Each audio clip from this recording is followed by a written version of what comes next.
শুধু রাজনীতির কোনো সম্পৃক্ত নেই।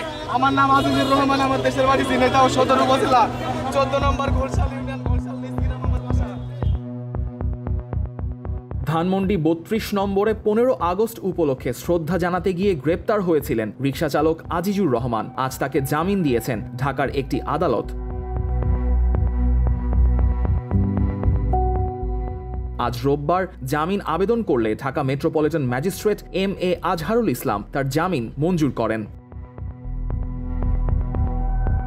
General recording officer GRO sub inspector Abul Bashar the Daily স্টারকে এ তথ্য নিশ্চিত করেন। একই সঙ্গে রিকশা চালক আজিজুর রহমানকে কিসের ভিত্তিতে সন্দেহভাজন হিসেবে একটি মামলায় গ্রেপ্তার করা হয়েছে তা জানতে চেয়ে ধানমন্ডি থানার ভারপ্রাপ্ত কর্মকর্তার কাছে ব্যাখ্যা তলব করেছে অন্তর্বর্তী সরকার। প্রধান উপদেষ্টার প্রেস উইং থেকে পাঠানো অন্তর্বর্তীকালীন সরকারের এক বিবৃতিতে এ তথ্য জানানো হয়েছে। এতে বলা হয়েছে, ওই পুলিশ কর্মকর্তার সাম্প্রতিক কর্মকাণ্ড ও বক্তব্যে কোনো অসঙ্গতি রয়েছে কিনা তা খতিয়ে দেখার ব্যবস্থা নিয়েছে ঢাকা মহানগর পুলিশ।